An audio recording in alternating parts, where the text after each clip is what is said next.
आदमी से प्यार। ये कहानी एक ऐसी लड़की की है जिसने अपने पति के लिए सब कुछ छोड़ दिया और उसने कई सालों तक अपनी एक छोटी सी गलती का पश्चाताप करती रही। नमस्ते दोस्तों, आज मैं एक बार फिर आपके बीच लेकर आई हूँ एक बेहद ही प्यारी, तो इसे कृपया पूरा पढ़े और कैसी लगी ये कहानी जरूर बताएं।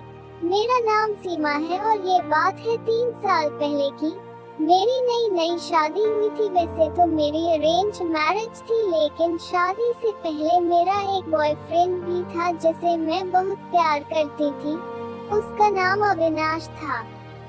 शादी के बाद अभी 1 महीना ही हुआ था कि मेरे पुराने बॉयफ्रेंड को मेरे ही ऑफिस में नौकरी मिल गई। मुझे इससे कोई फर्क नहीं पड़ा क्योंकि मेरी शादी हो चुकी थी, लेकिन फिर भी पता नहीं मुझे क्या सूझा कि मैंने अविनाश से बात करनी शुरू कर दी। आखिर हम एक ही ऑफिस में तो थे।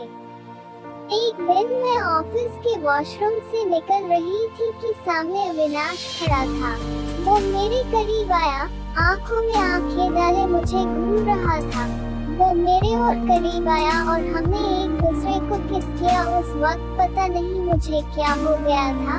मैं शायद भूल गई थी कि मैं शादीशुदा हूँ। कुछ देर बाद मुझे थोड़ा होश आया और मैंने अविनाश को एकदम से अपने से दूर धक्का दिया और जाकर अपना काम करने लगी। अर्जुन ने मुझे बहुत समझाया, लेकिन मुझे पता था कि शादी के बाद ये गलत है। मुझे इस बात का इतना अफसोस हुआ कि मैंने नौकरी छोड़ दी और फिर कभी ऑफिस नहीं गई। मुझे ये बात अंदर ही अंदर खाई जा रही थी कि मैंने अपने पति, जिसका नाम नीरज है, उसके साथ धोखा किया और यही बात मुझे दिन रात परेशान कर रही थी। यूं ही 3 महीने बीत गए। मुझे ऑफिस छोड़े अब 3 महीने होने को आए थे और मैंने सोचा क्यों ना मैंने अपने पति नीरज को सच बता दूं। मैंने ठीक समय देखकर नीरज को सब बता दिया। उस दिन नीरज शाम को ऑफिस से घर आए थे। मैं डरी हुई थी, लेकिन फिर भी हिम्मत करके उसे कहा, नीरज मुझे माफ कर दो।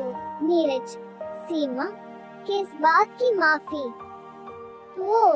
मैं शादी के बाद भी एक लड़के के करीब आ गई थी, लेकिन वो सब एक गलती थी और मैं तुमसे माफी मांगती हूँ। मैं तुम्हें यकीन दिलाती हूँ कि कभी फिर ऐसा नहीं होगा। नीरज, तुमने मेरे साथ धोखा किया है। सीमा, मैं घर छोड़कर जा रहा हूँ। मैंने कहा, नीरज प्लीज ऐसा मत करो, वो सिर्फ एक गलती थी। मैं कभी ऐसा नहीं करूँगी। मुझे बताओ कि मैं ऐसा क्या करूँ कि तुम्हें मना सकूं? नीरज, तुम्हें मेरी माफी कमानी पड़ेगी सीमा, और ये तो वक्त बताएगा कि मैं तुम्हें माफ कर पाऊंगा या नहीं। उस दिन के बाद नीरज का व्यवहार मेरे लिए बदल गया।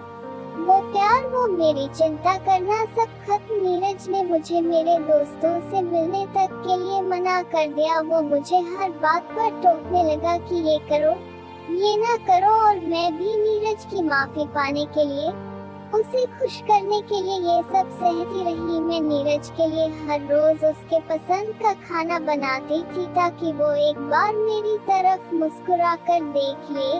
हर वक्त उससे मुस्कुरा कर बात करने की कोशिश करती थी ताकि उसका मूड खराब ना हो, लेकिन मेरी सभी कोशिश नाकाम थी। इसी तरह 3 साल बीत गए और नीरज के व्यवहार में कोई फर्क नहीं आया। एक दिन मुझे तेज बुखार हो गया।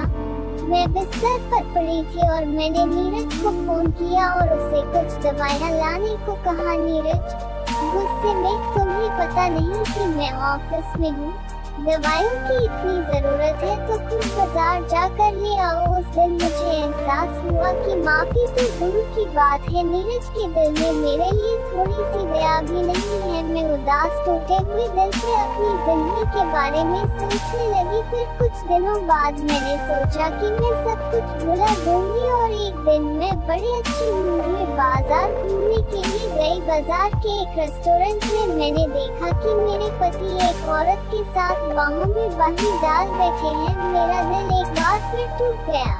जिस आदमी के लिए मैंने इतने साल अफसोस किया, वो तो किसी और के साथ रंगरलियां मना रहा था। मैंने घर आकर नीरज का लैपटॉप देखा तो हैरान रह गई। नीरज कई लड़कियों के साथ रिलेशन में था और यही नहीं, वो मुझे शादी से पहले से ही धोखा दे रहा था। उस दिन मैंने सोचा कि अफसोस और प्रायश्चित करने की जिद ने मुझे अंधा कर दिया था। मैंने इतने साल उस व्यक्ति पर गंवाए जो मुझे प्यार ही नहीं करता। मैं तो उसके लिए सिर्फ घर का काम करने वाली एक बाई की तरह ही थी। उस दिन मुझे एहसास हुआ कि मुझे सिर्फ अपने दिल की आवाज सुननी चाहिए थी। मैंने अपनी जिंदगी के इतने साल नीरज के साथ बर्बाद कर दिए। उस दिन के बाद मैंने कभी नीरज के बारे में नहीं सोचा। मैं अपनी जिंदगी में खुश हूँ और इससे ज्यादा मैं कुछ नहीं चाहती।